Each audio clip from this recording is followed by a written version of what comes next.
और अब बात करते हैं ईरान के बारूदी मकर जाल की। चाहे हमास हो या फिर हिजबुल्ला और हुती, तमाम आतंकियों के पीछे जो ताकत खड़ी है वो है ईरान। ईरान ना सिर्फ इन आतंकी गुटों को हथियार देता रहा है बल्कि आतंकियों को ट्रेनिंग भी देता आया है। इसीलिए तो यूएन के मंच पर इजराइल ने मिडिल ईस्ट में जारी तनाव के पीछे ईरान को ही जिम्मेदार ठहराया था। आपको बताते हैं कि कैसे ईरान बारूदी चिंगारी को भड़का रहा है।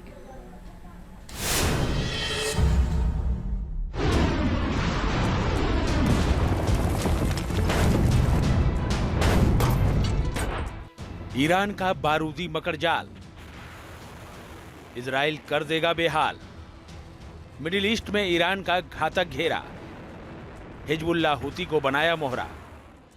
एक जंग हमास और इजराइल के बीच चल रही है, दूसरी जंग इजराइल और हिजबुल्लाह के बीच जारी है, तो तीसरी सीधी जंग की तैयारी हुती और इजराइल के बीच हो रही है।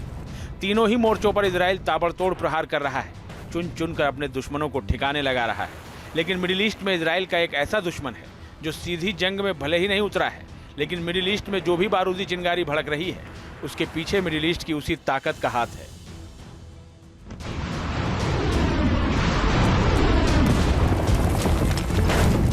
ये मुल्क है ईरान। ऐसा कहने के पीछे क्या वजह है, इसकी कड़ियों को जोड़ेंगे तो पूरी बारूदी पिक्चर साफ हो जाएगी। क्योंकि इजराइल जिन जिन मोर्चों पर जंग लड़ रहा है या फिर इजराइल के लिए जो फ्रंट चुनौती बन रहे हैं, उनके सब के पीछे ईरान की मदद से खड़ा हुआ ऐसा अनौपचारिक गठबंधन है जिसे नाम दिया गया है एक्सिस ऑफ रेजिस्टेंस। इस ग्रुप में फिलिस्तीन में हमास, लेबनान में हिजबुल्लाह, यमन में हुती विद्रोही, इराक और सीरिया के विद्रोही संगठन आते हैं, जिन्हें मोहरा बनाकर ईरान मिडिल ईस्ट का खलीफा बनने के ख्वाब देख रहा है। क्योंकि ये वो आतंकी संगठन है जो इजराइल को निशाना बना रहे हैं। जब से हिजबुल्लाह और इजराइल की जंग शुरू हुई है, ईरान खुलकर हिजबुल्लाह के साथ आ गया है। Israel has been mass murdering civilians in Gaza, and now it seems to be replicating the same in Lebanon by waging a war of aggression against the country. इस जंग में ईरान लगातार Hezbollah को हथियार दे रहा है। ईरान ने Hezbollah को फज्र 5 रॉकेट दिए हैं। जिस कत्यूसा रॉकेट से हिजबुल्लाह इजराइल पर हमले कर रहा है वो भी उसे ईरान से ही मिले हैं। इसके अलावा C-802 एंटी शिप मिसाइल और शाहेद ड्रोन जैसे घातक हथियार भी ईरान से ही हिजबुल्लाह ने हासिल किए हैं। सिर्फ हथियार ही नहीं, फंडिंग से लेकर आतंकियों की ट्रेनिंग भी ईरान दे रहा है। ईरानी रिवोल्यूशनरी गार्ड लंबे वक्त से हिजबुल्लाह के आतंकियों को ट्रेंड कर रहे हैं। ईरान और सीरिया में स्थापित कैंपों में हिजबुल्लाह के लड़ाकों को ट्रेनिंग दी जाती है।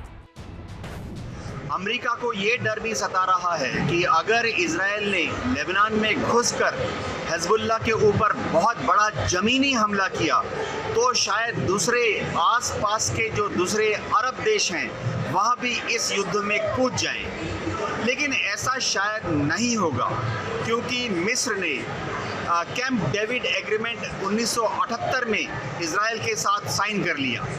इसी तरह से सऊदी अरेबिया जो है वो भी अब्राहम अकॉर्ड साइन करना चाहता है इजराइल के साथ। अमेरिका दावा करता है कि हिजबुल्लाह के साथ ही यमन में मौजूद हुती विद्रोहियों को भी ईरान से ही फंडिंग और हथियार सप्लाई किए जाते हैं। 2015 से ईरान ने हुती की नेवल पावर बढ़ाने में मदद की है, जिसके दम पर ही हुती विद्रोही लाल सागर में अमेरिका को निशाना बनाते रहे हैं। इसके अलावा हुती की ड्रोन सेना बनाने में भी ईरान ने तकनीक मुहैया करवाई है। इतना ही नहीं, ईरान के रिवोल्यूशनरी गार्ड्स हुती विद्रोहियों को ट्रेनिंग देते हैं। मीडिया रिपोर्ट्स के मुताबिक इस समय ईरान में हुती के 300 लड़ाके ट्रेनिंग ले रहे हैं। ईरान ने इसके साथ ही इराक और सीरिया में भी शिया मिलिशिया समूहों को पालने पोसने में मदद की है। 2003 में इराक पर अमेरिका के हमले के बाद ईरान ने वहां अपनी पहुंच बनानी शुरू की थी।